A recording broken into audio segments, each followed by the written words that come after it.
கைது செய்யும்போது போலீஸ் பின்பற்ற வேண்டிய முக்கிய நடைமுறைகள்: அடையாளம் காட்டுதல். காவலர் தன் பெயர், பதவி, காவல் நிலையம் ஆகிய விவரங்களைச் சொல்ல வேண்டும். கைது காரணம் கூறுதல். எந்த குற்றத்தில் கைது செய்கிறார்கள் என்பதை தெளிவாக சொல்ல வேண்டும். அது ஜாமீன் குற்றமா, பெயிலபிள் ஆஃபென்ஸ் என்றால் உடனடியாக ஜாமீன் பெறும் உரிமை உண்டு என்பதை அறிவிக்க வேண்டும். கைது செய்யும் வகைகள்: வாரண்ட் உடன் கைது. நீதிமன்றம் உத்தரவிட்டால், வாரண்ட் இன்றி கைது. காவல்துறைக்கு உரிய அதிகாரம் இருந்தால், பொதுமக்கள் கைது. சில குறிப்பிட்ட குற்றங்களில் மக்கள் கைது செய்து போலீசுக்கு ஒப்படைக்கலாம். கைது செய்யும் அதிகாரம் யாருக்கு உள்ளது? காவல்துறை. போலீஸ் குற்றத்தின் தன்மையை பொறுத்து காக்னைசபிள் அஃபென்ஸ் வாரண்டுடன் அல்லது வாரண்ட் இன்றி கைது செய்யலாம். நீதிமன்றம் மேஜிஸ்ட்ரேட் நேரடியாக கைது செய்ய உத்தரவிட முடியும்.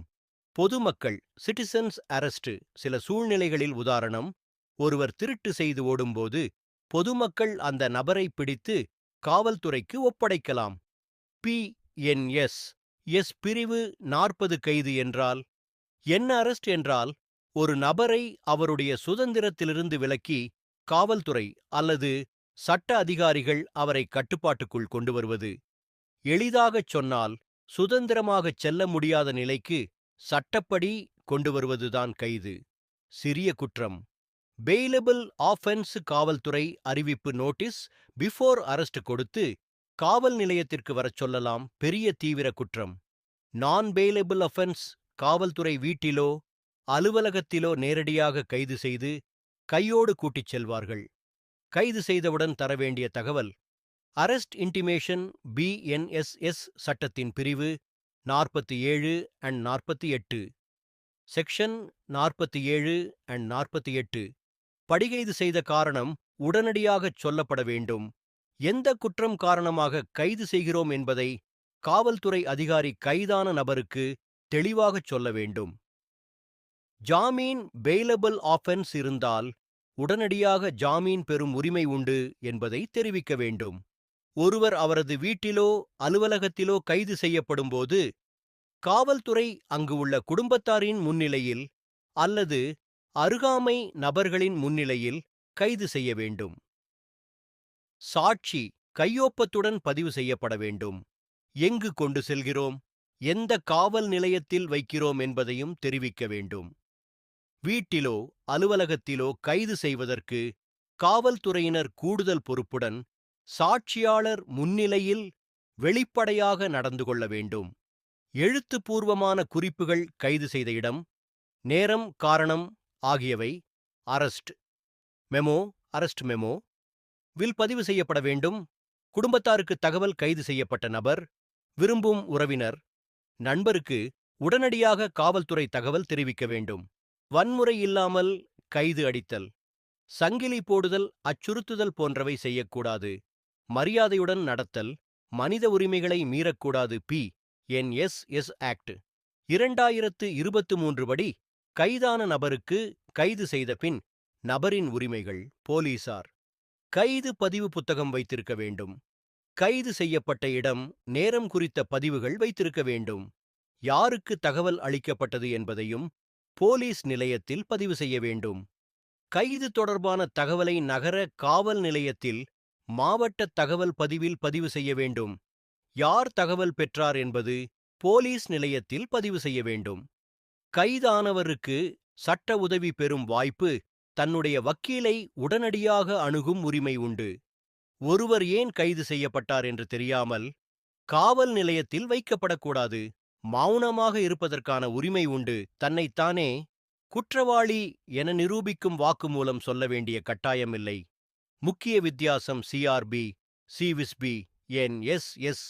மருத்துவ பரிசோதனை செய்ய உரிமை உண்டு. பெண் கைதி: பெண் காவலர்கள் மட்டுமே கைது செய்ய வேண்டும். இரவு 6 மணிக்கு பிறகு பொதுவாக கைது செய்யக்கூடாது. நீதிமன்ற அனுமதி தவிர. சிறுவர்கள்.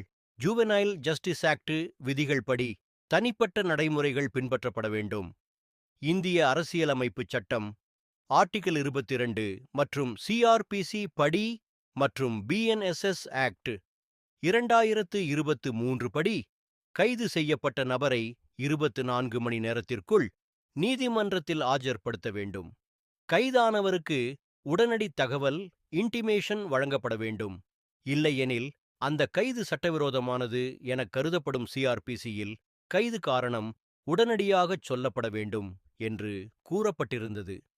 PNSS இல் இது மிகவும் வலுப்படுத்தப்பட்டு கைது செய்யப்பட்ட நபர் மட்டுமின்றி அவரது குடும்பத்தாருக்கும் அவசியமான தகவல் இன்டிமேஷன் அதிகாரப்பூர்வமாக பதிவு செய்யப்பட்டு வழங்கப்பட வேண்டும் என்று தெளிவாகச் சொல்லப்பட்டுள்ளது. சுருக்கமாக, BNSS சட்டம் 2023 படி ஒருவர் கைது செய்யப்படும்போது கைது காரணம், ஜாமீன் உரிமை, கைது விவரம், குடும்பத்தாருக்கு தகவல் ஆகிய அனைத்தும் உடனடியாக தெரிவிக்கப்பட வேண்டும். இது அரெஸ்ட் இன்டிமேஷன் எனப்படுகிறது. இந்திய அரசியலமைப்புச் சட்டம் ஆர்டிகிள் 22 மற்றும் சிஆர்பிசி படி மற்றும் BNSS ஆக்ட் 2023 படி கைது செய்யப்பட்ட நபரை 24 மணி நேரத்திற்குள் நீதிமன்றத்தில் ஆஜர்படுத்த வேண்டும். கைதானவருக்கு உடனடி தகவல் இன்டிமேஷன் வழங்கப்பட வேண்டும். இல்லையெனில் அந்த கைது சட்டவிரோதமானது என கருதப்படும். நினைவில் வைத்துக்கொள்ள, PNSS பிரிவு 47 கைதான நபருக்கு உடனே கைது காரணம் மற்றும் ஜாமீன் குற்றம் என்றால் ஜாமீன் பெறும் உரிமை அறிவிக்க வேண்டும். PNSS பிரிவு 48 கைதான நபரின் குடும்பத்தார் நண்பருக்கு கைது செய்த தகவல் தெரிவிக்க வேண்டும். அதை போலீஸ் பதிவில் பதிவு செய்ய வேண்டும்.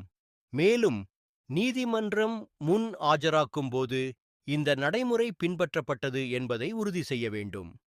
இப்படி பார்த்தால் PNSS சட்டத்தில் அரெஸ்ட் இன்டிமேஷன் இரு நிலைமைகள் கொண்டது. நபருக்கே தகவல் செக்ஷன் 47, அவரது குடும்பத்தாருக்கும் தகவல் செக்ஷன் 48. ஒருவர் கைது செய்யப்பட்டவுடன் அவர் மறைந்து விடுவாரோ, உயிருக்கு ஆபத்து உண்டோ என்ற பயத்தை தவிர்க்க குடும்பத்தாருக்கு உடனடியாக தகவல் கிடைக்கச் செய்வது. இதன் நோக்கம், நீதிமன்றத்தின் பங்கு, நீதிமன்றம் கைதானவரை ஜாமீன் பெயில் வழங்கி விடுதலை செய்யலாம் அல்லது ரிமாண்ட் அனுப்பலாம். குற்றத்தின் தன்மை பெயிலபிள் நான் பெயிலபிள் அஃபென்ஸ் அடிப்படையில் தான் முடிவு எடுக்கப்படும். கைதானவர் நீதிமன்றத்தில் ஆஜர்படுத்தப்படும்போது இந்த நடைமுறைகள் பின்பற்றப்பட்டதா என்பதை நீதிபதி உறுதி செய்ய வேண்டும். சட்ட ரீதியான பாதுகாப்புகள். PNSS சட்டங்களுக்கு அட்டவணைப்படியான அரெஸ்ட் இன்டிமேஷன் அல்லது நோட்டீஸ் பிஃபோர் அரெஸ்ட் தொடர்பாக உயர் நீதிபதி நீதிமன்றங்கள் மற்றும் உச்ச நீதிமன்றம் வழங்கிய முக்கிய தீர்ப்புகளை கேஸ் லா கீழே தமிழில் விளக்கமாக வழங்குகிறேன். DK Basu vs state of West Bengal 1997 வழக்கில் உச்ச நீதிமன்றம் கைது தொடர்பாக 11 வழிகாட்டுதல்களை வழங்கியது.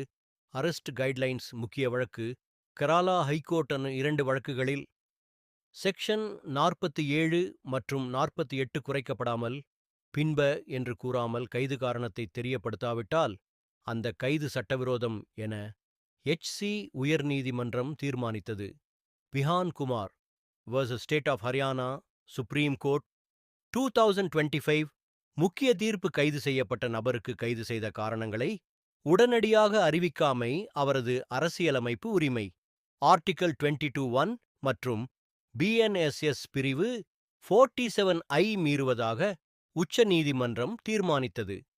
தீர்த்தனம். இந்த வழக்கில் அரெஸ்ட் மெமோ கொடுத்தாலும் அதே மெமோ இருந்து காரணம் தெளிவாக தெரிவிக்கப்படாமல் இருந்ததால் அந்த கைது சட்டவிரோதம் என கூறப்பட்டு முடிவுகள் ரத்து செய்யப்பட்டது.